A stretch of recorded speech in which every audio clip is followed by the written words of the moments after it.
Rightio.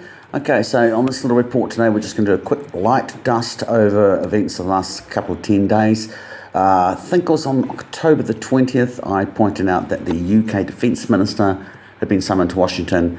The US were doing a series of nuclear drills. In fact, NATO was doing a series of nuclear drills. And that Five Eyes was also, this was coinciding at the same time that Five Eyes was having its meeting leaders war game scenarios that were being held in Singapore. Singapore is actually not part of Five Eyes, but it's the extension of Five Eyes, which sometimes people refer to as Nine Eyes. The interesting thing there, of course, was that they talked about the idea was that what came out of this was that Russia turned around and accused the Ukrainians after they cleared a huge area of basically going to launch a false flag attack involving uranium weapons. The Ukrainians shot back and turned around and said, no, that's the Russians' plans. And so there was a series of finger pointing going everywhere. A couple of posts I put up on that was stopfake.org Ukraine. In this edition, we debunk the Australian police confirming the MH17's documenting authenticity and the disappearance of radioactive sources in the western Ukraine. So basically, again, the Russians are now saying MH17. That's the one which had all the bodies that were found dead on the ground, and lots of people involved in disease research were on that plane, and followed very shortly after by MH370.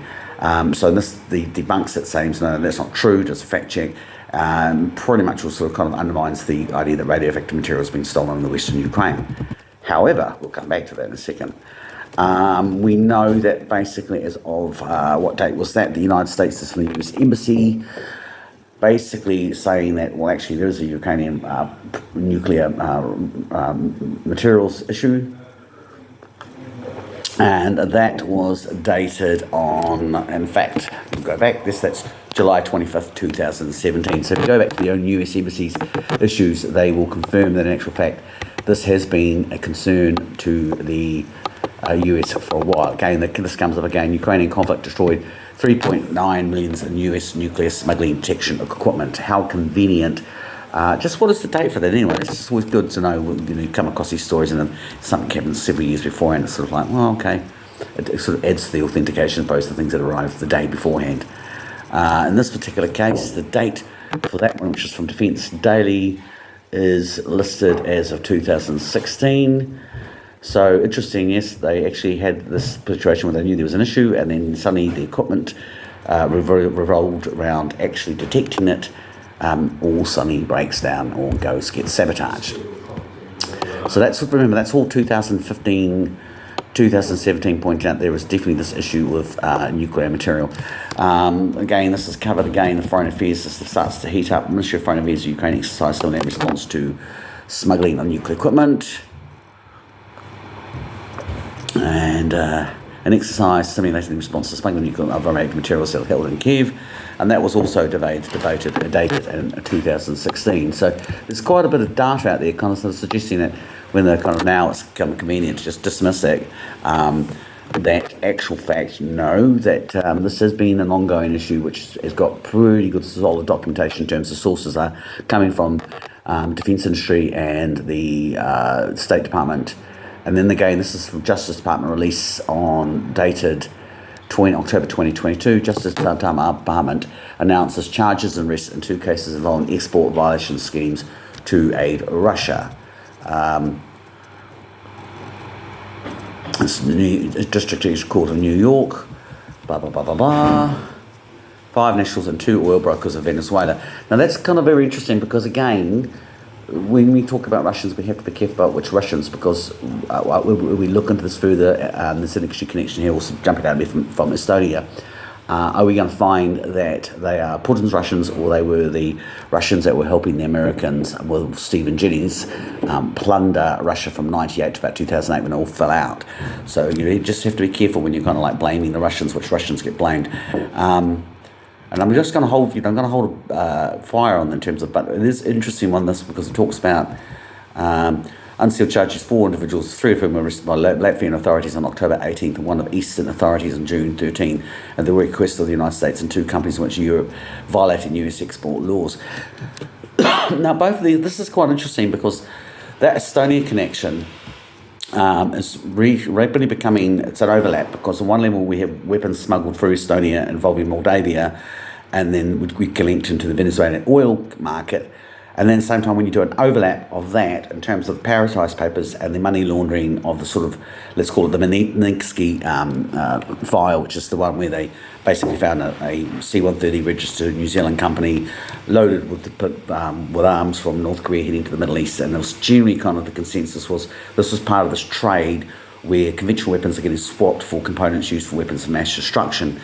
Again, very interesting here too, because, I mean, the overlap, just to carry on, the overlap of that was these all banks that are now all being like, oh, the Russians have been laundering all this money out. But you go back to the original banks that were, the conduits, things like in Vanuatu. These were banks actually sort of set up by like that kind of roguish element of the CIA in the 1970s and have very, very close links to the neocons. And so again, the point we need to remember is that up until from 1998 up until about 2008, there was a bit of a bromance going on with Putin and the West, and there was lots of people helping him basically make money for himself because he was helping them make money for themselves. So again, it's a little bit more complicated, and it's interesting here too because the overlap there we see in other cases in terms of the smuggling in general of a lot of these Ukrainian corruption, Ukrainian weapon deals. It was all the characters that were kind of in the 90s who were kind of part of that plundering of the East that were tied up with things like Renaissance Bank, which Stephen Jennings again. And then when they got pulled out of there, and sort of when it all went started going pear-shaped, that then became the smuggling routes all diverted from Balkan states into Western Africa. And again, that money trail overlap is very much the same ones that we're seeing for this big money laundering network that existed way before. You can go Cook Islands, Panama Papers, Paradise Papers, Pandora Papers. They all lead one into each other. So yeah, there's a very interesting one there because again, that's I've looked at a wee bit about the P2 and the discovery of nuclear weapons smuggled through Switzerland. Lots of the basically Swiss government protecting those people. I think these guys actually end up getting off because of the Swiss.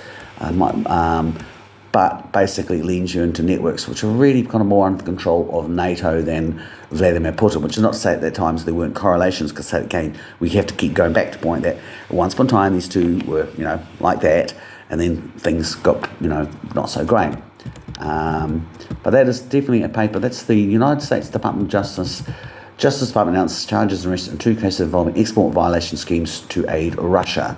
And again, it's that thing of when Bill Browder made all his complaints about the money laundering and the tax evasion and UCOS, the Spiegel kind of basically points out, well, he's not wrong, Russia's corrupt, this stuff does go on, but Bill Browder largely also covered up his own role in it, which just kind of brings you back to the typical usual suspects, the Iran-Contra group. So, yeah, it's interesting from that particular viewpoint of when we look at that script in terms of, we can see it at issue period in 2016-17. We can see basically there was a serious issue of nuclear proliferation. And this is just basically 2019 tabletop exercise, nuclear smuggle incident. But they don't take that big a deal because these sort of exercises are run all the time. This is from FTCom, and this got me a blatting on Facebook, a warning, because I actually dared share a Russian source. And this is the defense minister, Oleg Reznikov pledges to boost its arms tracking system. And this is basically where complaints have come out that all the money that's going to Ukraine is actually going into weapons, which are then being sold off.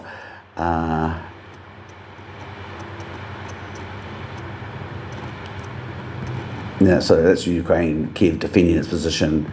And there's the issue there. The Ukrainian forces support US supplied weapons against Russian positions. This relates to the issue of the artillery piece, which some people say they actually ended up being on the market. Others say, no, that just got destroyed in an accident.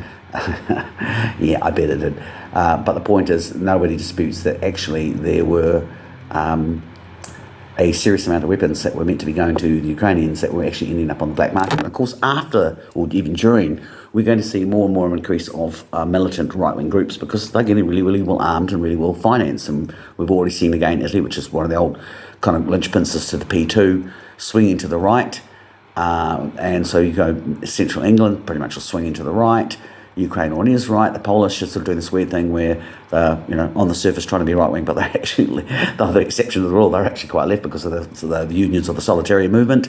And central Germany's holding its ground. But yes, we are seeing this more of a shift to the right, and that's largely because of this money that we're putting in to support the war against Putin.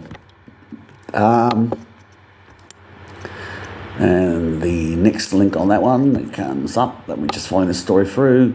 And then, this Ukrainian embassy work arrested for radioactive smuggling. So this is the DW, the source is DW, Germany, relatively dry, not prone to hyper, and that one is a 2008. Workers at Ukrainian embassy have been arrested on charges of attempting to smuggle radioactive material. And that again pretty much overlaps, essentially, that P2, I call it P2 just for simplification, but it's the P2 arms network, which I said began in the 19s into the Balkans, and then round about 2008, when the Putin started falling out the West, they kind of moved more into the West Africa situation.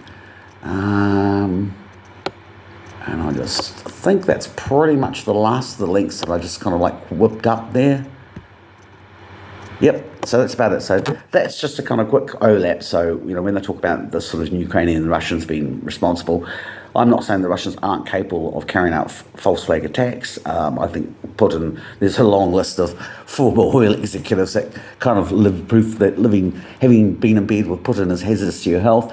But the point is, when we turn around and actually go back and we back source, we find that the problem isn't actually coming out of Russia, and there isn't very little links to link that to Russian intelligence. It's mostly linking it to the Ukrainians, and it's linking it to, monetary-wise, to the Estonian hub, which also overlaps with that whole Paradise papers, which you said, there's lots of attempts to come around and say, oh, look, this is all money laundering and the dirty, nasty Russians. But that one falls down when you actually turn around and look at the banks who set them up and what they were up to way before Putin came along, and you find yourself drifting closer into the Iran-Contra period. And that's, of course, the guys that also were very much pivotal in what they call the project for the new American century, which is sort of looking for an expanded military presence and largely doing it by being able to have justification to go and whomp people that are dangerous terrorists. And that about 2 years after that, you had the 9/11 situation, which, my viewpoint from having written the magazine Pacific Jihad in October for Investigate Magazine 2000, where we point out that civilian aircrafts were going to be used to attack basically as a terrorist weapon. We actually went further than that, but went, people aren't going to believe that and cut it out. But what we were actually doing was listing something called Operation Pachinko, which about 600 different magazines, English-speaking magazines, all covered.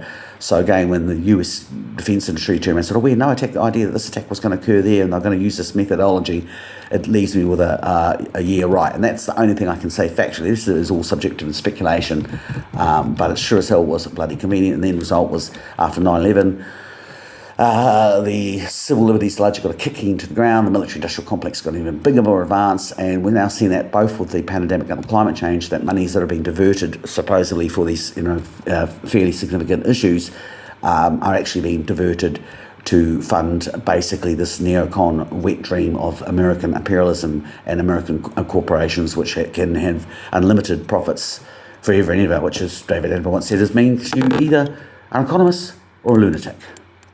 So I'll leave you with that little one for the Deadline Report.